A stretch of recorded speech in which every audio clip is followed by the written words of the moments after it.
La noche en que el protocolo se rompió, la salida inesperada de la princesa Anna en un banquete real. It was supposed to be a polished evening of royal diplomacy inside a high-profile charity banquet. Un evento cuidadosamente diseñado para proyectar unidad y estabilidad dentro de la monarquía británica. Sin embargo, lo que comenzó como una velada de representación impecable terminó convirtiéndose en un episodio de tensión silenciosa que, según testigos, alteró el equilibrio de toda la sala. El banquete, celebrado bajo patrocinio real, reunía a figuras clave de la aristocracia, donantes institucionales y altos representantes de la esfera pública. En el centro de la escena se encontraba el rey Carlos III, cuya presencia reforzaba el carácter oficial del evento, acompañado por la reina Camilla y otros miembros de la familia real. La atmósfera inicial era de cortesía medida, conversaciones suaves y gestos calculados, propios de una noche donde cada detalle está pensado para transmitir continuidad dinástica. La reina Camilla, según los asistentes, mantenía su habitual compostura, interactuando con invitados cuidadosamente seleccionados. A su alrededor, el protocolo marcaba el ritmo de cada movimiento, desde la disposición de los asientos hasta la secuencia de los brindis. Nada parecía fuera de lugar, al menos en apariencia. Pero en la arquitectura rígida de la etiqueta real, incluso el más mínimo cambio puede ser interpretado como una ruptura simbólica. Y fue precisamente un ajuste en la lista de invitados lo que, según fuentes cercanas al evento, comenzó a generar incomodidad en sectores del salón. La introducción de un pequeño grupo de invitados privados en la mesa superior, personas cuya presencia no estaba claramente alineada con la lista oficial, pasó inicialmente desapercibida para muchos, pero no para todos. Entre los observadores más atentos se encontraba la princesa Anna, conocida por su disciplina inquebrantable y su estricta adherencia al protocolo. Princess Anne permanecía en silencio, pero su lenguaje corporal, según testigos, comenzó a cambiar de forma sutil. Una rigidez progresiva, una atención fija en la disposición de los invitados, una lectura constante del entorno que anticipaba tensión. El punto de inflexión llegó sin aviso. En medio del desarrollo formal de la velada, la mirada de la princesa se habría detenido en la mesa principal, donde algunos invitados de la reina Camilla ocupaban posiciones consideradas inusualmente cercanas a miembros senior de la familia real. No hubo discusión visible, ni gesto dramático, solo una decisión inmediata. La princesa Anna se levantó. Lo hizo con precisión, sin prisa, sin teatralidad, pero con una determinación que congeló el ambiente. Las conversaciones no se interrumpieron de inmediato, fue más bien una pausa progresiva, como si la sala necesitara confirmar lo que estaba viendo antes de reaccionar. Y entonces, sin ofrecer explicaciones ni aceptar acompañamiento, salió del salón. El impacto fue inmediato. El silencio que siguió, según varios asistentes, no fue un silencio ordinario, sino uno denso, casi estructural, como si el propio espacio hubiera perdido su guión. El personal de seguridad dudó por un instante, sin saber si se trataba de un movimiento protocolario o de una retirada personal no prevista. Las miradas se cruzaron sin palabras. El evento, sin haber sido interrumpido formalmente, había cambiado de naturaleza. La reina Camilla mantuvo la compostura, aunque algunos testigos afirmaron haber percibido un leve cambio en su expresión, una comprensión instantánea de que algo había cruzado una línea invisible. Queen Camilla continuó con su papel ceremonial, pero el equilibrio de la noche ya no era el mismo. Mientras tanto, el rey Carlos III, King Charles III, permaneció inmerso en conversaciones formales, aunque los movimientos en la sala comenzaron a reflejar una tensión difícil de disimular. Nadie habló abiertamente de lo ocurrido, pero todos lo percibieron. Lo que podría haber parecido una reacción individual comenzó a interpretarse en círculos internos como la manifestación visible de un conflicto más profundo. Disputas sobre el acceso, la influencia y los límites reales de pertenencia dentro del núcleo institucional. El banquete, concebido como una demostración de armonía, terminó exponiendo las grietas que suelen permanecer ocultas tras la ceremonia. En los entornos cercanos a la corte británica, donde cada gesto suele interpretarse como parte de un delicado equilibrio institucional, han comenzado a circular relatos no confirmados sobre ciertos cambios sutiles en la gestión de eventos oficiales. Aunque no existe confirmación pública de alteraciones formales, algunos observadores y fuentes cercanas al entorno palaciego han sugerido que la organización de determinadas recepciones recientes habría reflejado una evolución en la forma en que se construyen las listas de invitados y se gestionan los espacios de representación. Según estas versiones, el equipo asociado a la reina Camila habría adquirido un papel más activo en la configuración de la composición final de algunos eventos. Para algunos, este supuesto cambio se interpreta como un intento de modernizar dinámicas internas, adaptándolas a una monarquía más flexible y conectada con redes sociales y filantrópicas contemporáneas. Para otros, en cambio, representaría una ampliación discreta de los márgenes de influencia informal dentro de estructuras que históricamente han estado regidas por protocolos estrictos y altamente codificados. En este contexto hipotético, la cuestión de las invitaciones adquiere un significado que va más allá de la simple logística. En la tradición ceremonial, cada nombre incluido en una lista oficial no solo implica asistencia, sino también reconocimiento, jerarquía y validación dentro del sistema institucional. Por ello, cualquier percepción de cambio en los criterios de selección puede ser interpretada como un ajuste en el delicado lenguaje de poder que sostiene la organización de la vida palaciega. Algunas versiones sugieren que la princesa Ana, conocida por su estricta adhesión a las normas de protocolo, habría observado con atención estos supuestos movimientos. A lo largo de su trayectoria pública, Ana ha sido asociada con una visión particularmente rigurosa de la disciplina institucional, donde la continuidad de las formas tradicionales garantiza la estabilidad del conjunto.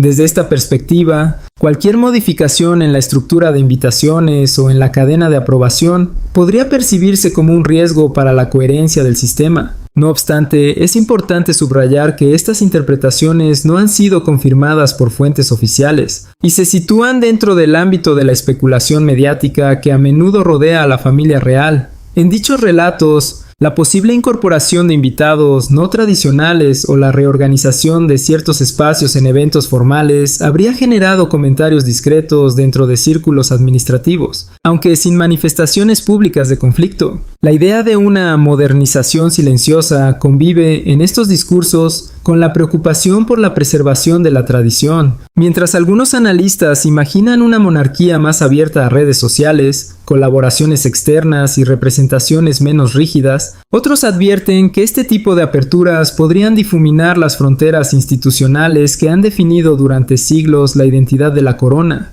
En particular, el simbolismo del protocolo de asientos ha sido destacado en estas narrativas como un elemento central. En la práctica ceremonial, la proximidad física entre los asistentes no es aleatoria, sino que refleja jerarquías cuidadosamente establecidas. Por ello, cualquier alteración en la disposición de los invitados puede ser interpretada como un mensaje implícito sobre estatus, relevancia o reconocimiento dentro del entorno institucional. Algunos relatos sugieren que en determinados eventos recientes se habrían producido ajustes de última hora en la disposición de los asistentes. Sin embargo, estas afirmaciones no cuentan con verificación independiente y deben entenderse como parte de un discurso especulativo más amplio sobre la evolución de las dinámicas internas de la monarquía. Dentro de este marco narrativo, la figura de la reina Camila aparece asociada por algunos comentaristas a una red de contactos sociales y filantrópicos que operaría en paralelo a los canales oficiales. Para ciertos observadores, estas conexiones representarían una extensión natural del papel moderno de la monarquía, orientado a la interacción con organizaciones benéficas, iniciativas culturales y actores sociales diversos. Para otros, en cambio, plantean interrogantes sobre hasta qué punto las relaciones informales pueden influir en decisiones de carácter institucional. En ese contexto, la figura de la reina Camilla, Queen Consort, fue interpretada de maneras divergentes. Para algunos representaba una modernización discreta de la institución, para otros encarnaba un eje paralelo de influencia, menos visible, que operaba en los márgenes de los mecanismos formales de control. Ninguna de estas lecturas se impuso de forma definitiva aquella noche. Más bien, coexistieron en tensión. El evento, un banquete de carácter diplomático y benéfico, reunió a figuras de alto perfil y benefactores vinculados a diversas causas de la corona. Sin embargo, lo que debería haber sido una demostración de unidad institucional se convirtió en un ejercicio de percepción fragmentada. la disposición de los asientos, la proximidad entre invitados y la fluidez de los contactos informales empezaron a adquirir un peso simbólico inusual. En el centro de esta lectura silenciosa se encontraba la princesa Anne, Princess Royal, cuya reputación dentro de la estructura palaciega ha estado tradicionalmente asociada a la disciplina, la contención y la defensa estricta del protocolo. Aquella noche su presencia no se caracterizó por la intervención, sino por la observación, y en esa observación algo cambió. Quienes la conocen describen un ajuste gradual en su comportamiento, no una reacción visible, sino una recalibración interna. Su postura permanecía intacta, su compostura inalterable, pero su participación en el flujo social del evento comenzó a reducirse de manera deliberada.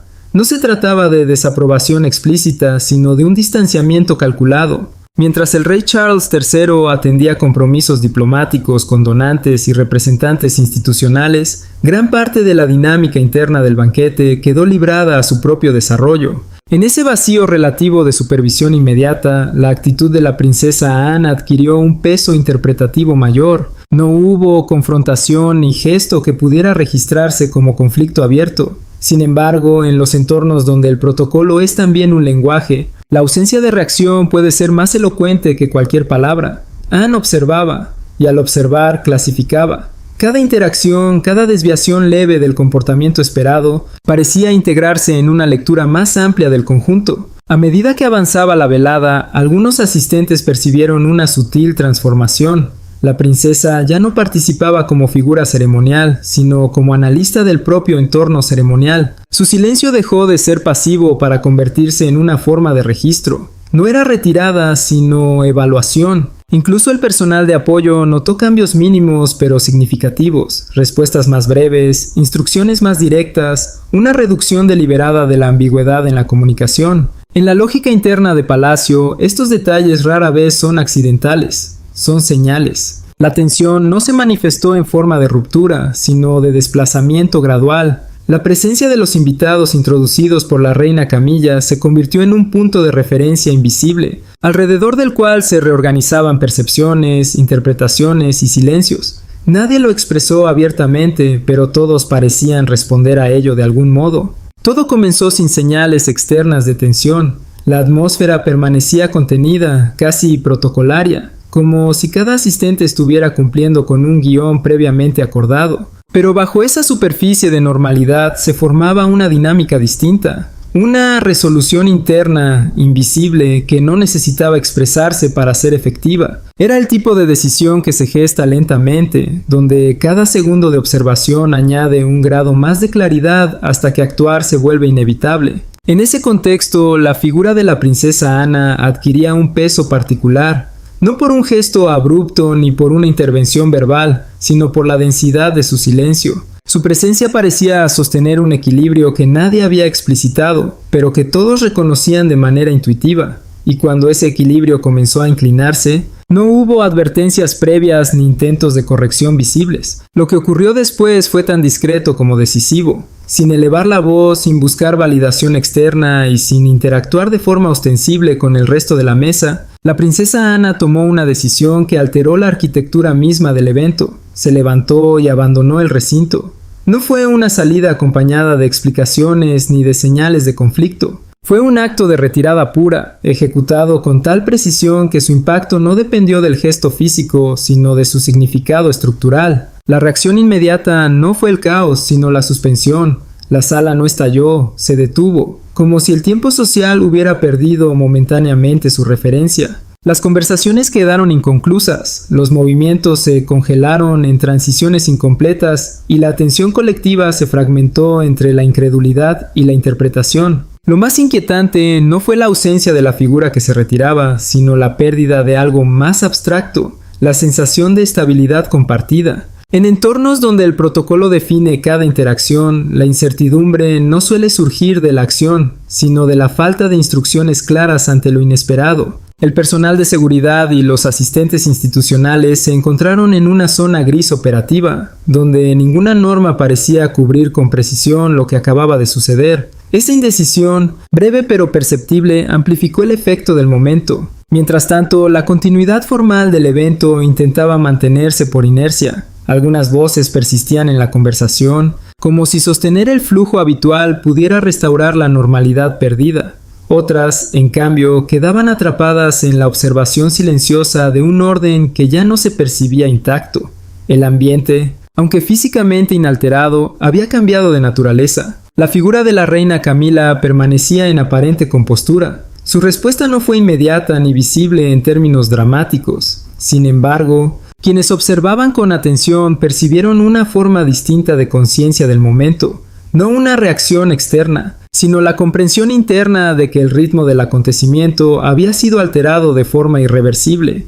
En situaciones de alta representación, esa percepción puede ser más significativa que cualquier gesto explícito. La comunicación posterior sobre la salida de la princesa Ana llegó con retraso a las instancias superiores, lo que añadió una capa adicional de complejidad. En estructuras donde la sincronización es fundamental, el orden acción primero, conocimiento después, representa una inversión simbólica importante. No se trataba simplemente de una ausencia, sino de una ruptura en la secuencia esperada de control y supervisión. A partir de ese punto, el evento continuó, pero ya no bajo una lógica unificada.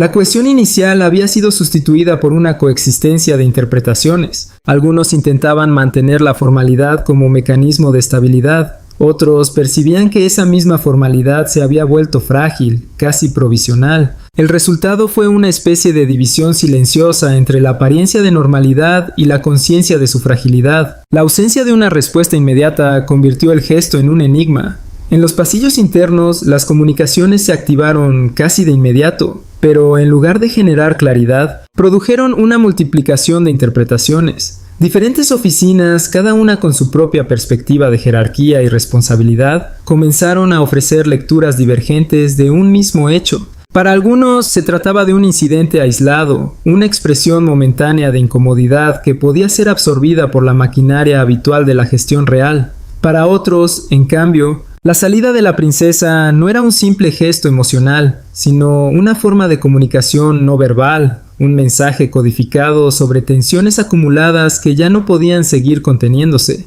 En ese contexto, la oficina de la reina Camila, según diversas interpretaciones internas, habría solicitado aclaraciones discretas sobre la organización del evento. La atención se centró especialmente en la disposición de los invitados y en la visibilidad otorgada a ciertos asistentes introducidos de manera privada. Aunque estas consultas no trascendieron oficialmente, dentro del sistema interno fueron interpretadas como un intento de reconstruir la secuencia de decisiones que pudo haber alterado el equilibrio del encuentro. Sin embargo, incluso la búsqueda de respuestas debía manejarse con extrema cautela. Cada pregunta abierta corría el riesgo de ampliar una situación que todavía no tenía forma definitiva. El problema no era solo lo que había ocurrido, sino la imposibilidad de fijar un relato único que lo explicara sin generar nuevas tensiones. Mientras tanto, la princesa Ana no ofreció ninguna declaración ni gesto que suavizara su salida. Su silencio posterior no fue percibido como neutralidad, sino como una posición en sí misma.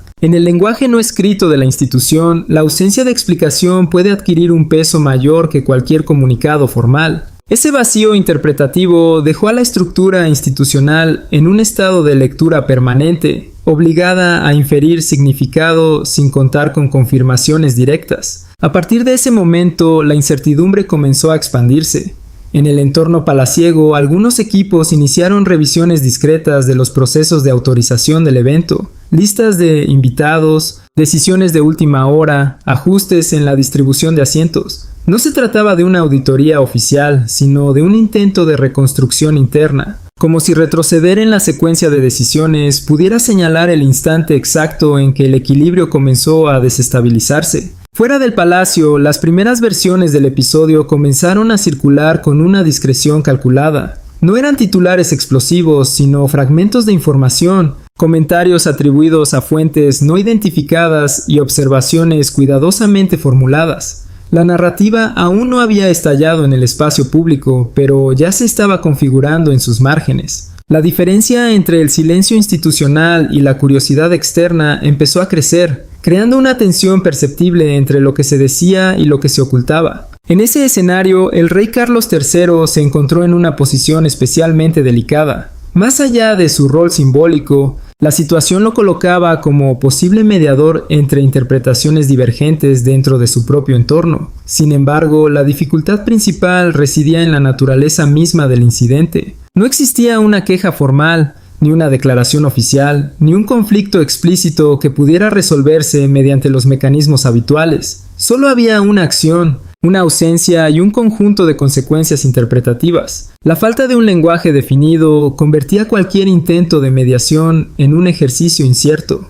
Dentro de la institución, ya fragmentada por diferencias de lectura sobre el acontecimiento, las posiciones comenzaron a polarizarse aún más. Algunos sectores insistían en reducir el episodio a un malentendido circunstancial, mientras otros lo interpretaban como un síntoma de tensiones estructurales más profundas relacionadas con el acceso, la influencia y el equilibrio interno de poder. En el centro de esta reinterpretación se encuentran tres figuras clave: la reina Queen Camilla, la princesa Princess Anne y el rey King Charles. Sus roles, tradicionalmente definidos por protocolos rígidos y jerarquías claras, han sido reexaminados bajo una nueva luz tras el incidente del banquete. La salida abrupta de la princesa Anne no fue acompañada de gestos dramáticos ni de confrontación abierta. Sin embargo, su impacto fue inmediato. En un entorno cuidadosamente diseñado para proyectar cohesión, su retirada silenciosa alteró la percepción del equilibrio interno. Para algunos observadores internos, no se trató de una reacción emocional, sino de una declaración implícita sobre los límites del protocolo.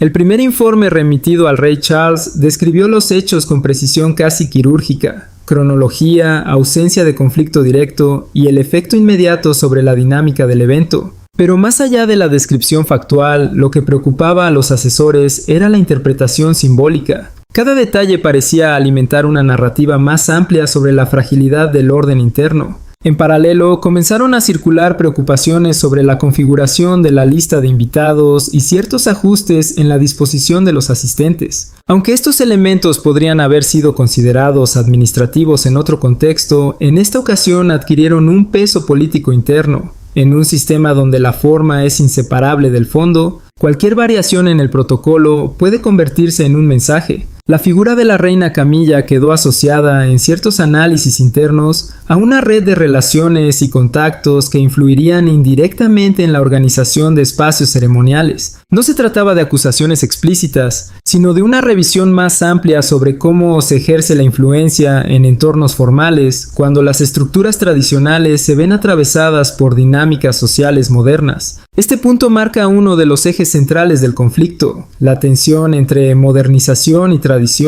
Por un lado, una monarquía que intenta adaptarse a nuevas formas de interacción pública, comunicación y gestión de la imagen institucional. Por otro, un núcleo de procedimientos históricos que define la estabilidad a través de la continuidad, la jerarquía y la previsibilidad. En este contexto, la princesa Anne comenzó a ser reinterpretada por algunos asesores no como una figura disruptiva, sino como un elemento de estabilización. Su conducta, antes vista como abrupta, pasó a leerse como una afirmación de límites institucionales. Desde esta perspectiva, su retirada del evento no habría sido una reacción personal, sino una forma de reafirmar la estructura cuando ésta se percibe difusa. El rey Charles, consciente de la sensibilidad del momento, optó por una estrategia de contención.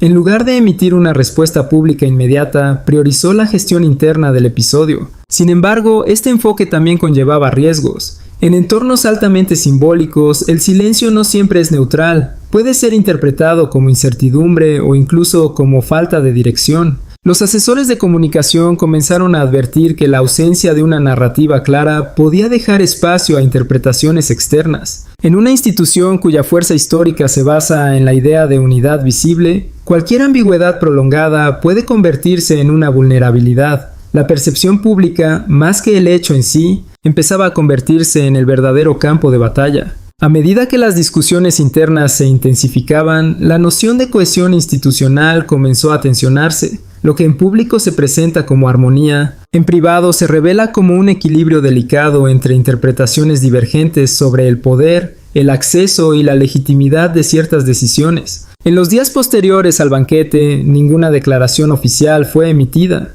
No hubo rectificación pública, ni intento de aclaración por parte de la institución. Sin embargo, dentro de los círculos más cercanos a la monarquía, la salida abrupta de la princesa Ana no fue interpretada como un simple gesto de reacción emocional, sino como una señal cuidadosamente leída. Un mensaje implícito sobre los límites del acceso, las reglas no escritas del poder y los mecanismos invisibles que sostienen la continuidad de la corona. En un sistema donde la palabra pública está estrictamente controlada, el silencio nunca es neutral. Lejos de ser vacío, funciona como una herramienta estructural. En este caso, la ausencia de explicación oficial no generó confusión, sino una forma particular de control institucional. Lo no dicho adquirió más peso que cualquier comunicado posible, y lo que permaneció en la sombra comenzó a reorganizar el significado del propio evento. Dentro de los pasillos del palacio, el episodio fue progresivamente reinterpretado no como una crisis, sino como un momento de corrección de protocolo.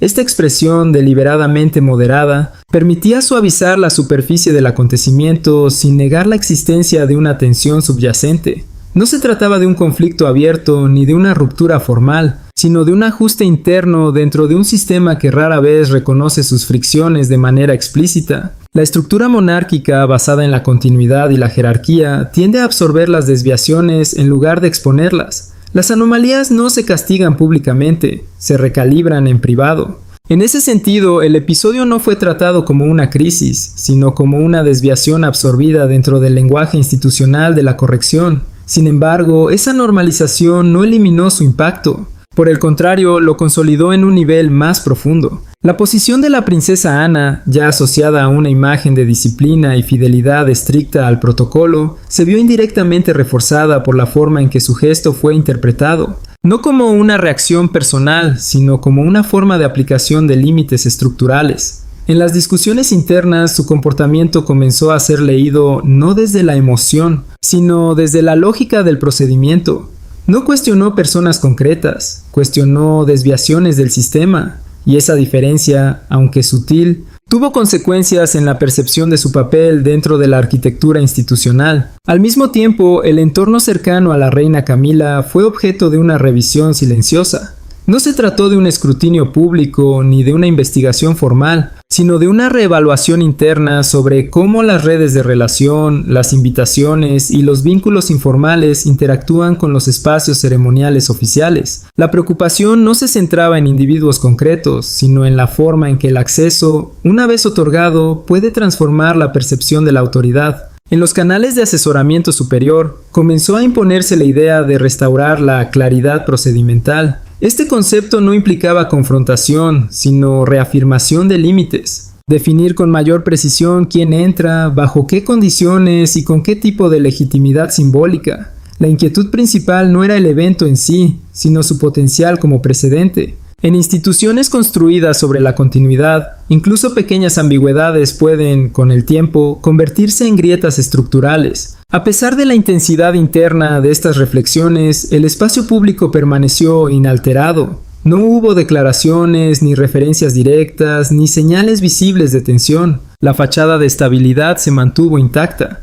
Pero bajo esa superficie, el acontecimiento ya había cambiado de naturaleza. Dejó de ser un gesto aislado para convertirse en un punto de reajuste simbólico dentro de la lógica de la jerarquía. Lo que emergió con mayor claridad en la reflexión institucional fue una comprensión más profunda del concepto de estabilidad. No se trata únicamente de visibilidad o continuidad pública, sino de control del acceso, mantenimiento estricto de la jerarquía y reafirmación constante de límites que definen la participación. Cuando esos límites son puestos a prueba, incluso de forma silenciosa, la respuesta no suele ser inmediata ni emocional, sino estructural, calculada y orientada a preservar la continuidad por encima de la reacción. En ese contexto, el silencio posterior no fue ausencia de respuesta, sino la respuesta misma. Una forma de gestión del poder, donde lo no dicho organiza tanto como lo explícito. Así, mientras el palacio continuaba con su rutina pública inalterada, una certeza se asentaba en sus corredores internos. Incluso la salida más discreta puede generar una resonancia mucho más profunda que cualquier símbolo visible de autoridad.